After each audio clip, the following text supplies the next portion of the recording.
Bien bonjour à vous qui êtes fidèles à cette université des achats. Nouvel atelier aujourd'hui pour évoquer l'empreinte carbone et la RSE et s'interroger sur la façon de passer du slogan à la réalité. Voilà le thème qui nous réunit.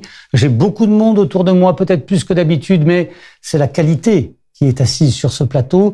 Il y a d'abord Mélanie Lehoux qui est la présidente d'EasyBuy. EasyBuy, c'est une solution qui aide des entreprises à mieux gérer leurs dépenses et leurs achats. On est dans le source to pay, c'est ça qu'on dit dans le jargon? Exactement. Combien de clients?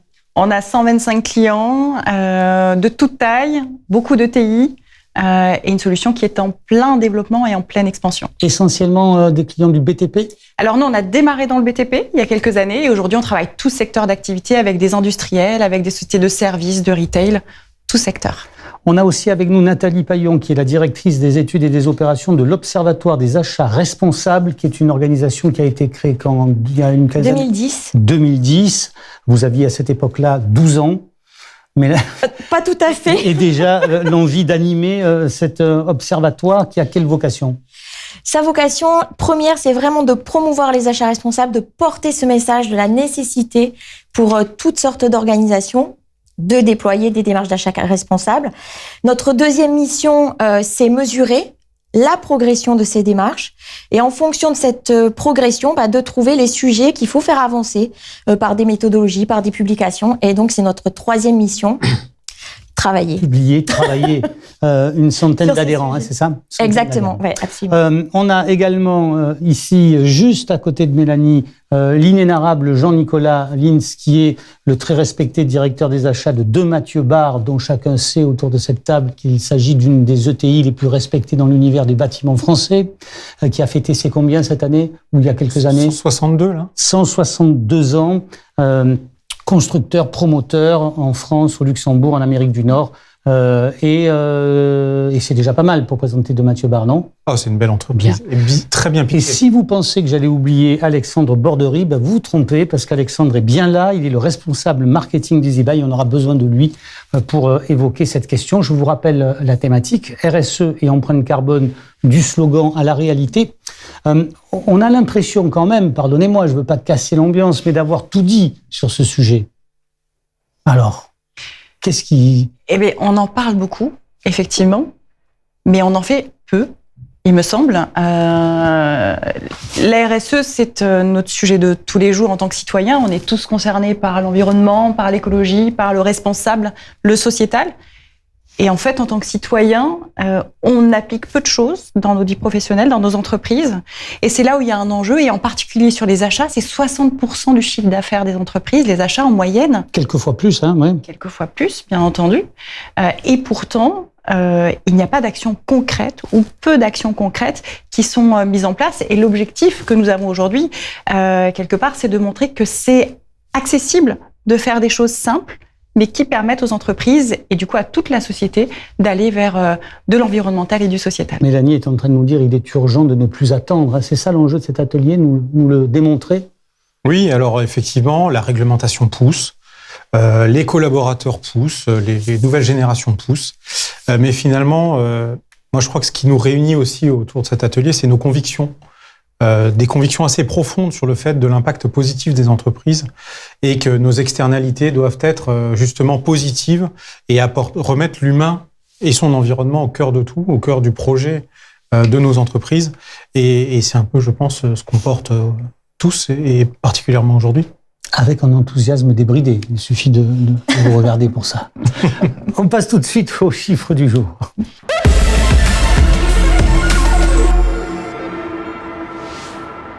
Et ce chiffre du jour, il s'affiche sur votre écran, c'est 20% d'ici 2030. Pourquoi ce chiffre et surtout, qu'est-ce qu'il signifie, Mélanie?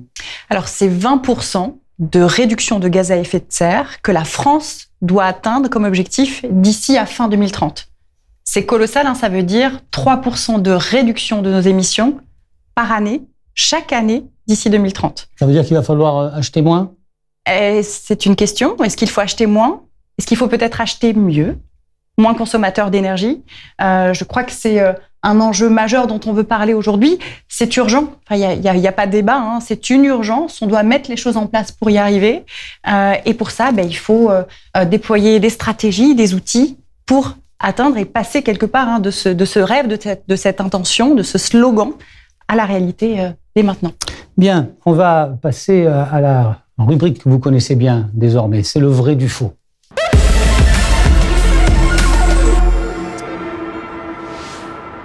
Il y a autour de la RSE, autour de l'empreinte carbone, pas mal d'a priori, pas mal d'idées reçues. Sont-elles vraies, sont-elles fausses? On en a sélectionné 3 et on va les passer au tamis de la conviction et de l'expertise de nos invités. Première affirmation, la RSE, tout le monde en parle sans savoir ce que c'est vraiment. Qui répond? Nathalie? Bien, je vais me lancer. Allez. Voilà. Alors, c'est vrai et c'est faux en même temps. C'est-à-dire que la RSE, oui, tout le monde en parle. C'est vrai que c'est dans toutes les bouches. Qu'est-ce que ça veut dire très exactement? On le sait pas forcément. Donc, c'est la responsabilité sociale, sociétale des entreprises ou des organisations au sens large. Donc, c'est comment les entreprises ou les organisations publiques se comportent vis-à-vis de leurs parties prenantes, de leurs partenaires, leurs fournisseurs, leurs clients. Les fournisseurs des fournisseurs. Donc, c'est tout ça. Et donc, ça pose énormément de questions en termes de poids, d'impact environnemental, en termes d'impact aussi social. Et cette complexité fait que il peut arriver qu'en effet, certains en parlent sans savoir très exactement de quoi il s'agit. Vous avez le sentiment, dans les entreprises de bâtiments, de BTP, que cette notion de RSE, au fond, on entend le mot, mais on ne sait pas trop mettre derrière la réalité du concept? Je pense qu'on fait de la RSE dans la construction de manière générale et on en fait depuis très longtemps sans le dire. On est l'un des secteurs dans lesquels on insère le plus de personnes éloignées de l'emploi. Il y a des clauses d'insertion dans la plupart des marchés. On travaille avec des entreprises locales en général, assez proches, et on contribue finalement au développement des territoires et souvent à loger les gens, à leur donner un abri, à leur permettre d'aller à l'école, etc. Donc la construction finalement c'est le secteur dans lequel on fait peut-être le plus de RSE, mais sans le savoir. Comme Monsieur Jourdain. Voilà, je cherchais la référence, mais je la retrouvais pas. Alors on enchaîne. Affirmation suivante. En matière de RSE, chacun fait ce qui lui plaît. Il n'y a pas de cadre légal. Alors c'est plutôt faux. En revanche, ce qu'on peut noter, c'est qu'il n'y a pas beaucoup de contraintes associées au texte de loi. J'en ai listé quelques-uns, je vais les dire rapidement. Dans le domaine de la RSE, à proprement parler, en 2016, il y a eu la loi Sapin sur la lutte contre la corruption. En 2017, il y a eu la loi sur le devoir de vigilance, qui oblige les entreprises à assurer un devoir de vigilance, notamment par rapport à leurs fournisseurs et leurs bonnes pratiques. En 2018, une obligation héritée d'une directive européenne sur une déclaration extra-financière, qui est en fait une déclaration, pour résumer, de RSE, à côté du bilan financier, on va dire, de l'entreprise, qui devient une comptabilité extra-financière. Et en 2019, la loi Pacte fait évoluer les choses pour aller vers l'intégration de la RSE dans la raison d'être des entreprises, dans leur objet social. Et ils ont créé aussi, pour aller un peu plus loin, l'entreprise à mission, qu'avec EasyBuy, on entend devenir... vous entendez devenir entreprise à mission? Exactement. Ça, c'est très exigeant, alors. Fort, et d'ailleurs, dans 10 jours, on a un séminaire dédié à ce sujet, c'est majeur pour nous, sur l'année 2023. Donc, vous dites quelques cadres réglementaires, mais au fond, c'est pas non plus un carcan pour l'instant. C'est essentiellement européen, me dit-on là, régulièrement, le cadre réglementaire qui encadre la RSE et surtout le volet environnemental. C'est vrai ou c'est faux, ça? On va voir la CSRD bientôt. Alors, je ne me rappelle plus. Tu dois t'en rappeler ce que ça veut dire, CSRD. Bon, c'est un Corporate Social Responsibility Directive. Donc, directive concernant la RSE, en fait, la responsabilité des entreprises, donc qui va en effet rentrer en œuvre d'ici quelques mois, au 1er janvier 2024. Donc, c'est très vrai. Il y a un gros paquet de législatifs qui arrivent de l'Europe, voilà, qui pousse depuis notamment 2019 avec le European Green Deal, donc le pacte vert européen, qui pousse l'ensemble des pays européens à être un peu plus agressifs, on va dire, ou demandeurs, exigeants concernant l'environnement ou le social. Vous voulez ajouter quelque chose, Alexandre? Oui, précisément sur le point environnemental. En France, toutes les entreprises de plus de 500 salariés, depuis une dizaine d'années, doivent publier leur bilan carbone. la loi contraint davantage depuis l'année dernière. Il y a plus d'amendes. C'est étendu à des entreprises de plus de 50 salariés dès lors qu'elles ont reçu des aides de l'État héritées du plan de relance. Et cette loi européenne va nous pousser à élargir encore l'assiette pour que toutes les entreprises de plus de 250 salariés publient leur bilan carbone, ce qui est quand même une avancée assez forte. La transition est toute... Et le bilan carbone, d'ailleurs, sur le scope 3, qui est le périmètre achat, pour savoir effectivement ce qui est acheté et quel est le poids carbone de tout ce qui est acheté par l'entreprise, qui est un enjeu majeur pour les gens qui nous écoutent aujourd'hui du métier des achats. Vous nous avez permis de faire la transition avec la troisième affirmation. Il est difficile de mesurer son empreinte carbone, Jean-Nicolas. Alors oui et non. On est dans le vrai-faux. C'est vrai et c'est faux en même temps. C'est assez facile sur scope 1 et 2 qui représentent notre activité propre. Je parle dans la construction, ça représente moins de 5%, donc c'est assez facile, on mesure l'énergie qu'on consomme. Sur le scope 3, qui représente le scope 3 amont, c'est-à-dire ce qu'on achète, qui représente dans la construction à peu près les 2 tiers, c'est beaucoup plus compliqué, effectivement, parce qu'il faut agréger les données. Mais finalement, c'est en forgeant qu'on devient forgeron. La première fois, c'est complexe. On réunit les données, on les uniformise, on les rend comparables. La deuxième fois qu'on le fait, on a déjà accéléré la collecte des données puisqu'on a fait en sorte de les enregistrer là où il faut, comme il faut. Et puis la troisième fois, c'est encore plus simple, etc. Donc finalement, c'est de l'amélioration continue aussi, cette partie-là. Mmh. Voilà. Donc nous, on vient de finir notre scope 3 qui nous donne maintenant notre point de départ de tous nos plans d'action qu'on va pouvoir déployer. Ce que j'allais dire, le plus important, c'est d'avoir un point zéro qui permet après de s'étalonner, de voir la progression. Oui. Et de donner les grands ordres de grandeur pour savoir sur quels aspects il faut travailler plutôt que tel autre. Alors je précise pour ceux qui nous regardent que d'autres ateliers sont consacrés à cette mesure précise du bilan carbone. Ils sont absolument passionnants, donc vous êtes obligés de vous inscrire et de les regarder, évidemment. Bien, on passe à la foire aux questions, c'est-à-dire aux questions qui ont été très fréquemment posées au Centre national des achats et qui remontent et dont on va essayer de se faire l'écho. C'est parti.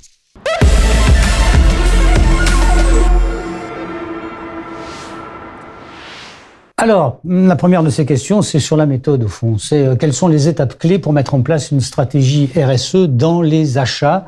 Comment on s'y prend? Mélanie. Alors, ça commence par la stratégie de l'entreprise sur la RSE. C'est pas le service achat qui décide de lui-même ce qu'il va faire. C'est la direction de l'entreprise qui pousse une stratégie RSE, qui pousse des objectifs avec des indicateurs. Et à partir de ça, la direction achat va décliner une stratégie achat sur la RSE. Et c'est cette stratégie achat, poussée par le directeur ou la directrice des achats, qui va être ensuite déclinée par toute l'équipe achat, des acheteurs, des catégories managers, des approvisionneurs, donc qui vont s'approprier cette stratégie et qui vont la décliner. Pour ça, ces personnes ont besoin d'être formées, ont besoin d'être embarquées dans ce projet. C'est un vrai projet d'entreprise. Donc, c'est pas juste écrit sur un coin de table, on va être... C'était en filigrane la question que je posais à notre ami Jean-Nicolas. Je lui disais, est-ce qu'on est au fait de la RSE dans une entreprise du bâtiment? Il m'a répondu de façon radicale, on en fait. Mais c'était pas ça ma question. J'ai du mal à la formuler. Ma question était, est-ce qu'on a cette culture de la RSE, des fondamentaux à maîtriser en matière de carbone, etc. C'est ça, au fond, que vous dites, qu'on dit qu'il faut se former. Exactement. Pour avoir été acheteuse et responsable achat dans ma vie passée, et avoir eu une responsable RSE à cette époque, Nathalie a été la responsable RSE dans la société pour laquelle nous travaillons par le passé. Je n'avais pas de connaissances sur les enjeux RSE et je n'avais pas de plan d'action propre. Et à partir du moment où la stratégie achat sur les aspects RSE est posée, il y a une stratégie propre, il y a des objectifs à atteindre, donc des KPIs qui sont clairement posés. L'enjeu derrière ça va être de suivre ces KPIs et pour ça, de s'appuyer sur des outils digitaux qui le permettent, qui permettent de savoir où on en est dans les indicateurs clés sur les enjeux ESG, environnemental, sociétal et de gouvernance. C'est important, surtout quand on parle des fournisseurs, parce que un acheteur n'est rien sans ses fournisseurs. Les fournisseurs sont les partenaires principaux des acheteurs et pour y arriver, l'acheteur a besoin d'embarquer ses fournisseurs, de poser des plans de progrès parce qu'on part tous du fond du cours. Faut pas se leurrer, on part tous du fond du cours sur les enjeux RSE et il faut emmener la société et emmener les entreprises à progresser et rien de tel qu'un outil pour y arriver. Chez De Mathieu Bar, vous avez fixé, enfin, vous avez une méthode, évidemment, comme tout le monde, autour de quelques piliers, quelques axes prioritaires. On a défini 4 piliers qui sont déclinés en 20 mesures de progrès. Donc, on a un premier pilier qui concerne la réduction de notre empreinte carbone, un deuxième qui concerne la construction durable, la contribution au développement des territoires, qui est une valeur importante pour nous, et l'affirmation de nos valeurs au quotidien. Et donc, nos périmètres différents, enfin, qui ont des réalités différentes, piochent tous les ans dans ces 20 mesures de progrès et les intègrent dans leur plan d'action local. Et en quelques années, on doit avoir réalisé l'ensemble de ces 20 mesures de progrès et afin de définir un nouveau plan d'action, etc., etc. Et Nathalie, ça passe d'abord par un diagnostic, quoi. C'est ça, vous dites? Oui, c'est exactement ça. Et comme disait Mélanie, il faut que la base, c'est la stratégie de l'entreprise, la stratégie RSE de l'entreprise, ses principaux impacts à travers lesquels donc la fonction achat va pouvoir agir auprès de ses fournisseurs. Et je rajouterais que dans la démarche, il y a un outil qui est accessible, facilement accessible à toutes sortes d'organisations. C'est l'ISO 20400. C'est une norme qui a été portée internationalement, qui vient de la France d'ailleurs, hein, donc il faut le souligner. C'est vraiment très très important. Ça a été un énorme travail qu'on a tous fait collectivement et qui montre que la vision de la RSE et des achats responsables françaises a un impact et a une portée internationale. Et donc, cette ISO 20400 va aider les acheteurs à savoir quoi mettre en place dans le process. Et là, en effet, ensuite, on a besoin d'outils pour supporter, évidemment, toutes ces démarches, les différentes étapes du processus achat. Je vous précise encore qu'un atelier a été consacré précisément à la charte des relations fournisseurs-achats responsables, qui est portée, soutenue par le CNA et par toute la profession. Et cet atelier est passionnant, il peut vous donner des idées, il peut vous donner une méthode, il peut vous permettre de progresser aussi. Question suivante. Quels sont les écueils et les freins à la mise en œuvre d'une stratégie RSE? Alors, si je peux répondre. Allez-y. Le premier écueil, ça rejoint les idées précédentes, c'est la volonté, enfin l'absence de volonté de la direction d'une entreprise. Aujourd'hui, ça n'existe plus. C'est-à-dire qu'il peut y avoir une contradiction entre les impératifs de business, de vente, de marge, et les impératifs de faire progresser durablement les principes de la RSE. Il peut y avoir de la contradiction, il ne faut pas se le cacher. Qu'est-ce qui l'emporte aujourd'hui? Voilà, l'écueil peut être d'arbitrer toujours en défaveur, je dirais, de la RSE et pour privilégier du business. Or, on pense que, et je pense qu'on est tous convaincus que c'est pas incompatible, au contraire, et que le marché pousse, la loi pousse pour que les deux objectifs finalement aillent convergent, exactement. Autre écueil, c'est les moyens. Donc, une fois qu'il y a la volonté, il faut les moyens, à la fois pour former les collaborateurs dans l'entreprise, à la fois pour les outiller, mesurer, suivre, piloter. Tout ça, nécessite des moyens, des logiciels comme le nôtre, mais d'autres outils également. On y reviendra peut-être tout à l'heure si on a du temps. Et puis, dans notre domaine des achats, ce qui compte et ce qui est le levier principal, qui concerne le scope 3, c'est d'embarquer les fournisseurs. Quand on gère plusieurs milliers de fournisseurs pour une entreprise, ça veut dire qu'il y a plusieurs milliers de personnes à convaincre, voire plusieurs dizaines de milliers de personnes à convaincre pour converger dans des objectifs bas carbone ou de politique RSE. Jean-Nicolas. Alors moi, je souscris, effectivement, il faut des indicateurs, il faut piloter des plans d'action, il faut les mener, il faut de la constance dans l'effort, parce que ça se décrète pas du jour au lendemain. On est sur des transformations très profondes des entreprises. Effectivement, pendant des années, on se posait uniquement la question de la marge. Maintenant, toutes les externalités entrent en compte, et ça, il faut le piloter, et c'est vraiment important. Le bon sens ne suffit pas. Le bon sens, la perception ne suffit pas. Moi, l'un des écueils que je dirais aussi, c'est que là, on est très focus tous sur le côté environnemental. À raison, À raison, on doit s'en occuper de manière très, très engagée. Moins sur l'aspect social, c'est ça que vous avez dit? Ouais, j'ai envie de dire, ne l'oublions pas. N'oublions pas de remettre aussi l'humain au cœur de nos... Parce que finalement, si on veut sauver la planète, c'est pour sauver notre habitat. Et donc, remettre le social, parler des gens qui sont en situation de handicap, les intégrer dans nos métiers. On en parlait dernièrement, l'égalité homme-femme, les seniors, etc. Tout ça, c'est des éléments qu'il faut vraiment qu'on prenne en compte et sur lesquels il faut qu'on se mobilise On le fait déjà tous beaucoup, mais encore plus. Nathalie, est-ce qu'au fond, l'enjeu principal, c'est c'est pas de se lancer dans la démarche? C'est ce que je crois profondément. C'est vrai que toutes les organisations ont des difficultés opérationnelles, mais en fait, il y a aussi une peur de pas y arriver, que ce soit trop difficile. On voit le sommet de l'Everest alors que il y a tout le chemin. Et le voyage, c'est bien le chemin. Donc vraiment, c'est vrai, vous avez totalement raison, Gaby. Il faut se lancer. Voilà. Et c'est vraiment essentiel. Faites le premier pas et vous allez voir comme après tout s'enchaîne. Le pire serait de ne rien faire. C'est le risque majeur aujourd'hui, rester dans notre situation actuelle, et là, ça serait dramatique. On enchaîne avec une question suivante.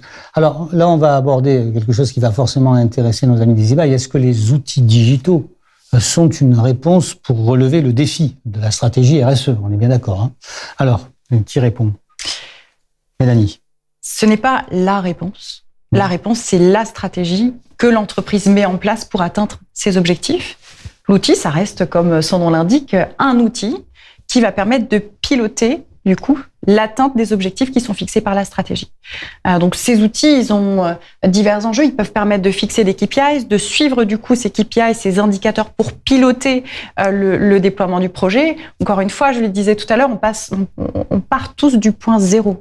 Alors, des entreprises ont déjà fait des efforts, mais globalement, on est au début de l'effort. Il faut faire un effort majeur aujourd'hui. Je vous rappelle qu'on doit atteindre ces 20% de réduction de gaz à effet de serre d'ici 6 ans et demi, qu'on doit mettre en place énormément de progrès sur l'aspect sociétal.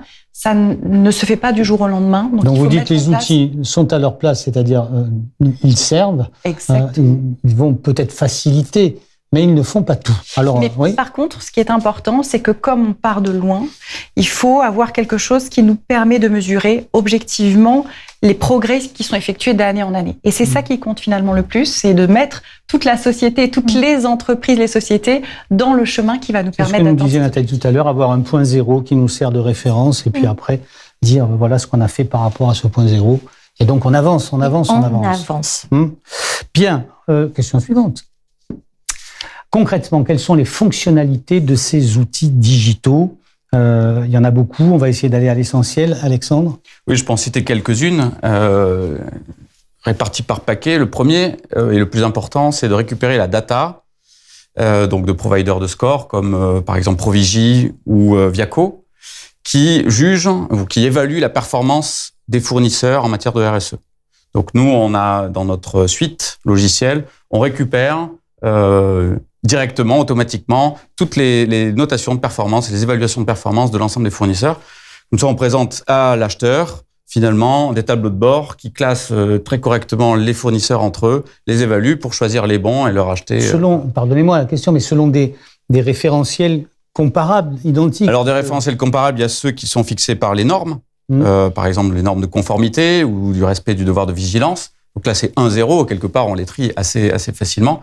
Et puis après, chaque outil d'évaluation produit un score, donc une note sur 100.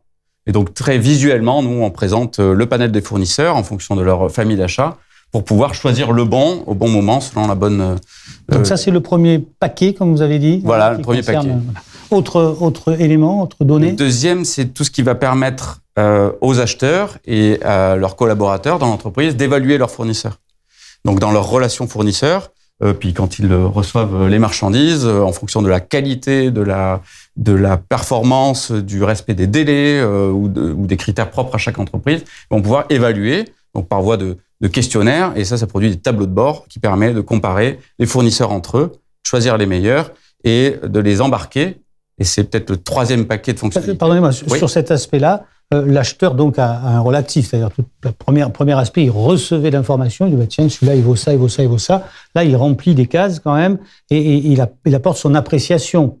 On est bien d'accord. Exactement. Ok. Troisième. Le troisième, ça va être ce qu'on appelle les plans de progrès. Mélanie, vous en parliez tout à l'heure. Le but, c'est de lister des actions pour engager les fournisseurs et l'ensemble des collaborateurs qui traitent avec eux dans des manières de faire meilleures pour faire progresser sur différents objectifs, comme sur la RSE. En quoi c'est une fonctionnalité de l'outil digital, ça, je comprends pas? Bien parce que, encore une fois, quand on gère des milliers de fournisseurs il faut pouvoir noter toutes ces actions, les distribuer en termes de pilotage à l'ensemble des collaborateurs d'une boîte. Donc, quand on travaille avec une boîte qui a 10 000, 20 000, 100 000 salariés, c'est pratique d'avoir ces systèmes qui permettent de distribuer le travail puisque tout le monde est concerné. Et ensuite, et surtout, ça permet de partager ces actions avec le fournisseur. Donc, il se connecte, très concrètement, il a finalement le grief ou les requêtes qu'on lui formule pour améliorer la relation et donc améliorer ses futures évaluations et donc améliorer la relation qu'on a avec le fournisseur. C'est un outil de management en fait des fournisseurs. Rien ne va remplacer la relation qui existe entre l'acheteur et le fournisseur, qui se construit au fil des années. Et par contre, l'outil va permettre objectivement de fixer des objectifs et de mesurer l'atteinte de ces objectifs. Et en fonction du coup de ces objectifs-là, la relation va se nouer beaucoup plus fortement avec des fournisseurs qui s'investissent dans la RSE versus d'autres fournisseurs à l'avenir qui ne vont pas s'investir dans la RSE, vont certainement être moins actifs avec ce client. Nathalie. Oui, moi je rajouterais un point en complément, c'est que quel que soit l'outil, il faut vraiment que ça reste, que ce soit conçu comme une aide à l'acheteur. L'acheteur, il est intelligent et justement, il faut pas que l'outil diminue cette intelligence. Il faut que l'acheteur, il reste acteur de son processus d'achat, de sa relation fournisseur et donc il ne faut pas que l'outil devienne une boîte noire. Non, il doit être totalement maîtrisé par l'acheteur qui va l'utiliser. Parfait, il fallait le dire. Question suivante. Elle est importante, celle-là. Est-ce que ces outils digitaux sont livrés clé en main ou bien est-ce qu'ils sont construits avec le client en fonction des besoins du client? On est dans le prêt-à-porter ou le sur-mesure alors? Alors, on n'est plus dans le vrai ou faux, mais il va y avoir un oui et un non. Ah. C'est une solution qui est quasiment plug and play. Elle est prête à être déployée chez nos clients avec quelques semaines de déploiement. C'est très rapide. C'est une solution qui est en mode SaaS multitenant. Multitenant, ça veut dire ça que c'est une base fournisseur qui est partagée. Ça veut dire qu'on partage les informations qui sont de qualité et qui sont ouvertes à l'ensemble de nos clients. Bien sûr, on permet la confidentialité des informations pour les informations qui sont plus réservées, mais ça permet de faire évoluer toute la société des fournisseurs et des entreprises avec la bonne data. Dites-moi, si une entreprise vous dit « moi j'aimerais bien qu'on fasse un produit sur mesure pour moi, etc. » Est-ce que ça n'est pas finalement un peu inquiétant sur l'organisation, la structuration de cette entreprise? Parce que finalement... Alors, pas tout à fait, parce que même si notre solution est prête à l'emploi, pour la construire, nous sommes vraiment sur une action de co-construction avec nos clients. C'est vraiment l'ADN de notre solution EasyBuy. Le but, c'est que comme son nom l'indique, une fois qu'elle est adoptée, elle se déploie ultra facilement et qu'on achète facilement. Pour ça, on a une méthodologie d'innovation qui place l'utilisateur et le client au cœur de notre méthode. Et j'en profite du coup pour vous dire qu'actuellement, nous sommes en pleine campagne de co-construction de notre module SRM 2.0, qui est le module qui va permettre d'emmener l'ensemble de la chaîne fournisseur dans ses actions RSE. Donc, si vous avez envie de partager votre savoir-faire, votre expérience avec nous sur ces éléments RSE, n'hésitez pas à nous contacter. On vous présentera notre projet, on enrichira notre solution avec vos idées. Bien. La question suivante. Une empreinte carbone est-elle fiable à 100%? Jean-Nicolas, vous avez testé ça? Oui. En fait, c'est pas l'objectif qu'elle soit fiable à 100%. Évidemment, elle l'est pas. Ça, on va clore le débat. Elle l'est pas, mais elle donne un point de départ. Et ensuite, toutes les méthodologies, la manière dont on construit les éléments font que chaque entreprise ressort avec sa propre empreinte carbone, qui va lui donner un point de départ pour piloter son plan d'action. Je suis à peu près certain que les différentes méthodes qui sont aujourd'hui utilisées vont, au fur et à mesure du temps, converger et donner un thermomètre, comme le degré Celsius aujourd'hui, qui permettra de comparer les entreprises entre elles. Mais pour l'instant, c'est pas l'objectif. L'objectif, c'est de déterminer où sont les grandes masses d'émissions de carbone pour ensuite mettre des plans d'action spécifiques et les réduire. On est vraiment dans les gros cailloux, quoi. On n'est pas encore. Pour l'instant, l'ordre de grandeur vous suffit. Très largement. Du moment qu'il permet de débarrer, de se lancer, comme dit Nathalie. Exactement, tout à fait.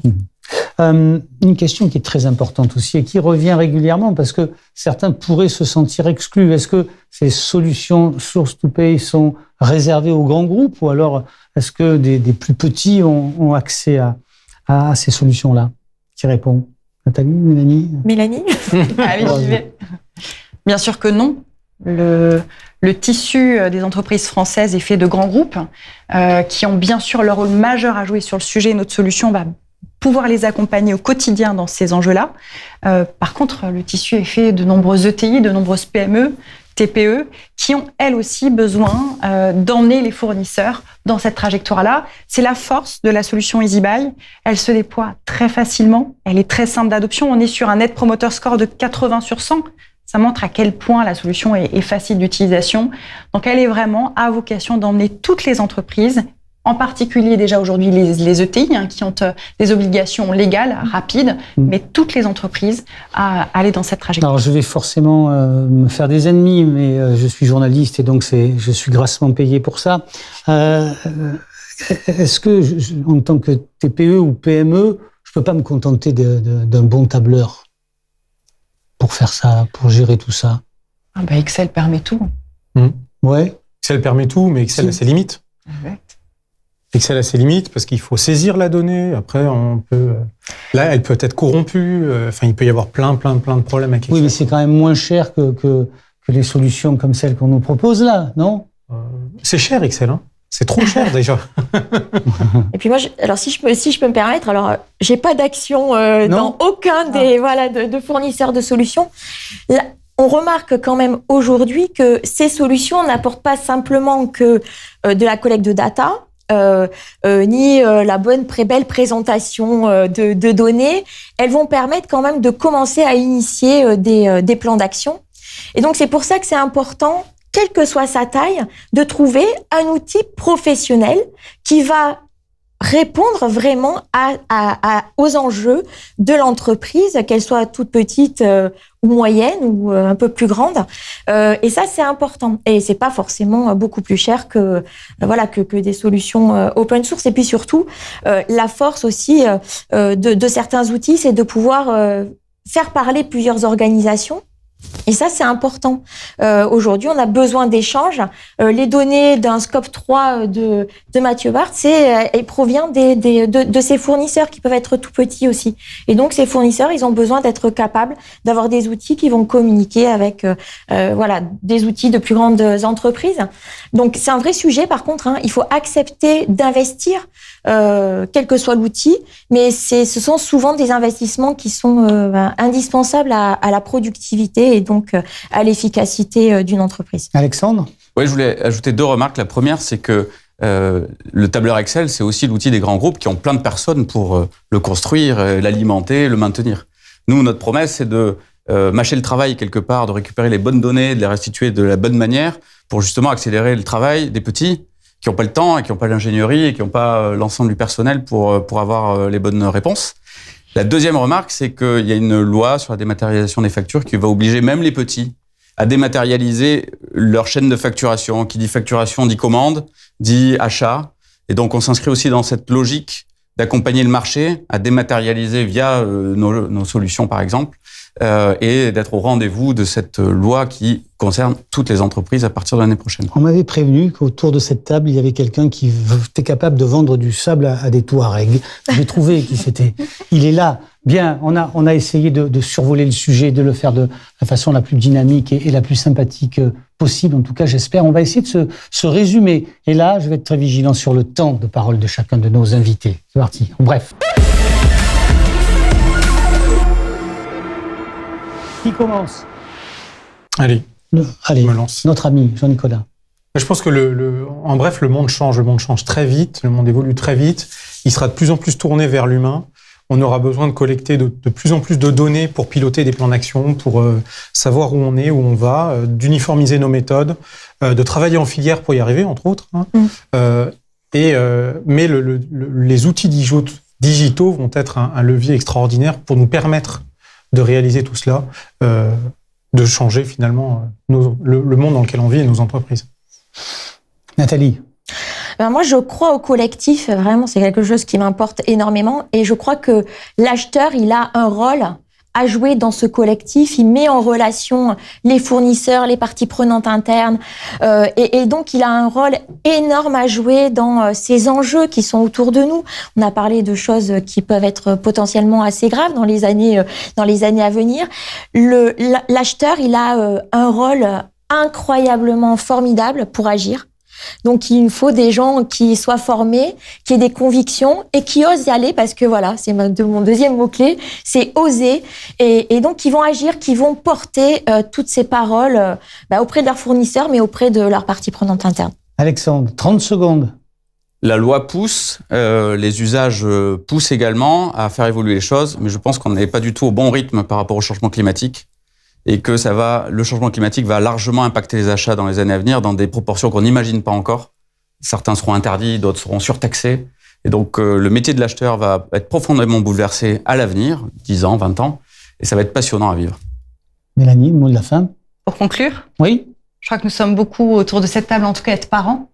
La terre qu'on veut laisser à nos enfants demain, c'est une terre dans laquelle ils vont pouvoir s'épanouir, se développer, prendre beaucoup de plaisir dans la vie. Et effectivement, les acheteurs ont la chance de pouvoir être acteurs de ça dans leur vie personnelle, bien sûr, mais aussi dans leur vie professionnelle. C'est peut-être là-dessus que je regrette mon rôle d'acheteur, d'ancienne acheteuse, parce que c'est un rôle qui est génial. Et on compte sur vous, acheteurs, direction achat, pour transformer nos entreprises. Voilà qui est dit et plutôt bien dit, ma foi. Bien, j'espère que vous avez eu la possibilité de vous exprimer sur le chat, de recevoir des réponses qui vous ont éclairé. En tout cas, nous, on a passé un bon moment et je vous dis, comme le veut la formule consacrée, que la journée vous soit douce.